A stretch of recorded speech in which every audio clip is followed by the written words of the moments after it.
नमस्कार, मैं हूं आंचल सिंह और आप देख रहे हैं एनएमएफ न्यूज। संजय राउत की वजह से बड़ा नुकसान हो रहा है। संजय राउत की वजह से ही एकनाथ शिंदे ने शिवसेना तोड़ी और बीजेपी के साथ गए। अब एकनाथ शिंदे के बाद अजीत पवार भी संजय राउत की वजह से ही महाविकास अघाड़ी छोड़ेंगे, एनसीपी तोड़ेंगे और बीजेपी में जाएंगे। ये बयान हमारा नहीं बल्कि बीजेपी के एक सांसद का है। जी हाँ, बीजेपी के एक सांसद ने एक बड़ा दावा कर दिया है कि पवार ने एक बड़ा प्लान तैयार किया है और उसके ही तहत सब कुछ हो रहा है। क्या सच में अजीत पवार का बीजेपी में जाना, महाविकास अघाड़ी का टूटना और इसके साथ ही उद्धव और इसके साथ ही संजय राउत और कांग्रेस के द्वारा जो बड़े बड़े मुद्दे खड़े किए गए हैं उनकी हवा निकालना, ये सब कुछ शरद पवार कर रहे हैं। क्या 2024 लोकसभा चुनाव से पहले शरद पवार पूरी तरीके से प्रधानमंत्री नरेंद्र मोदी के हो जाएंगे? ये बड़ा सवाल है। अब जिस तरीके से दावा किया गया है उसके बाद कई बड़े कयास तो लगाए ही जा रहे हैं, लेकिन पिछले जो प्रकरण हुए हैं वो यहाँ पर ध्यान देने योग्य हैं। दरअसल अजीत पवार जो प्रधानमंत्री नरेंद्र मोदी का समर्थन करते हैं, विपक्ष के मुद्दों के विरोध में बात करते हैं, ईवीएम हो या फिर प्रधानमंत्री नरेंद्र मोदी के डिग्री का मामला हो, जो लगातार संजय राउत, कांग्रेस और उद्धव ठाकरे मुद्दा उठा रहे हैं, उन मुद्दों को वो फालतू का मुद्दा बता रहे हैं। अब ऐसे में समझने वाली बात यह है कि शरद पवार भी प्रधानमंत्री नरेंद्र मोदी के समर्थन में बयान दे रहे हैं, लेकिन जब अजीत पवार के एनसीपी तोड़कर बीजेपी में जाने की बात आई तो शरद पवार ने यहाँ पर दो टूक ये कह दिया कि अगर तुम्हें जाना है तो जाओ, लेकिन पार्टी को नहीं तोड़ना। दरअसल बात शुरू होती है अजीत पवार के बीजेपी में जाने के कयासों के साथ। कई तरह के कयास लगाए जाते हैं। जब इस पर सवाल संजय राउत से पूछा जाता है तो संजय राउत इस पर बयान देने लगते हैं। लगातार संजय राउत ये कह रहे हैं कि ईडी और सीबीआई के द्वारा अजीत पवार, उनके फैमिली को डराया धमकाया जा रहा है, जिसकी वजह से अब वो बीजेपी में जा रहे हैं। तो वहीं कई बड़े खुलासे वो कर रहे हैं। ये भी बता रहे हैं कि उद्धव ठाकरे और शरद पवार की जब मुलाकात हुई थी तो उस वक्त क्या कुछ कहा था शरद पवार ने। शरद पवार ने ये कह दिया था कि व्यक्तिगत तौर पर किसी को जाना है तो जाए, लेकिन पार्टी को नुकसान न पहुंचाए और मैं कभी भी पार्टी छोड़कर बीजेपी के साथ नहीं जाऊंगा। ये संजय राउत ने अजीत पवार और शरद पवार को लेकर कहा, जिसके बाद अजीत पवार भड़क गए। अजीत पवार ने जैसे ही संजय राउत का नाम आया, मीडिया ने उनसे सवाल संजय राउत के बारे में पूछा, वो भड़कते हुए कहते हैं कि कौन है संजय राउत?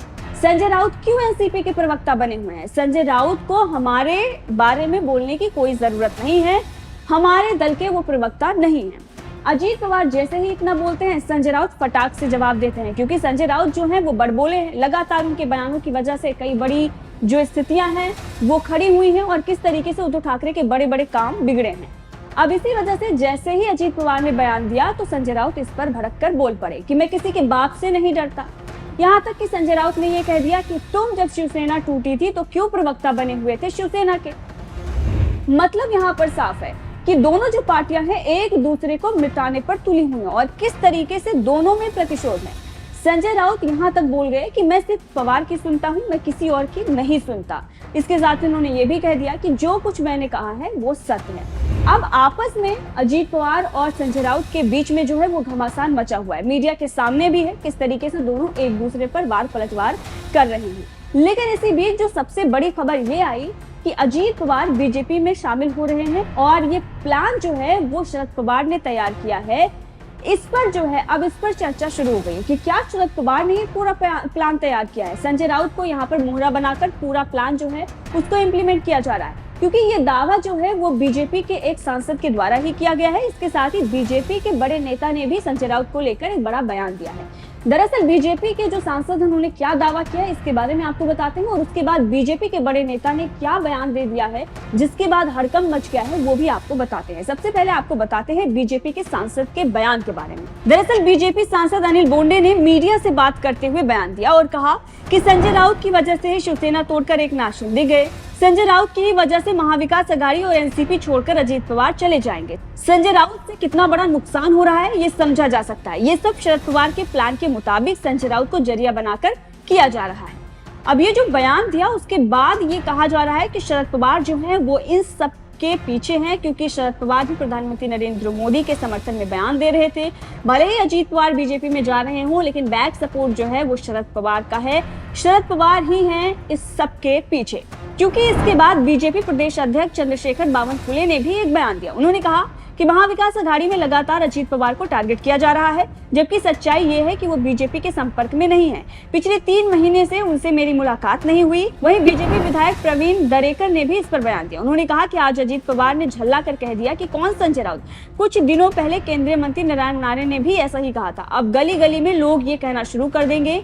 संजय राउत ने अपने भड़काऊ बयानों से लोगों के मन में इतनी नफरत भर दी है। तो देखा आपने किस तरीके से बीजेपी ये कह रही है कि भले ही अजीत पवार हमारे संपर्क में नहीं है, लेकिन जिस तरीके से बयानबाजी की जा रही है, महाविकास आघाड़ी जिस तरीके से अजीत पवार पर हमला बोल रही है, इसके चलते वो जल्द ही बीजेपी में आ सकते हैं और कहीं न कहीं शरद पवार ही इस पूरे खेल के पीछे हैं और वही संजय राउत को जरिया बनाकर इस तरीके से पूरा माहौल बना रहे हैं। बहरहाल खबर यही थी कि इस पूरे खेल के पीछे शरद पवार है और वहीं अजीत पवार बीजेपी में शामिल होंगे या नहीं होंगे, ये अभी भी कयास लगाए जा रहे हैं।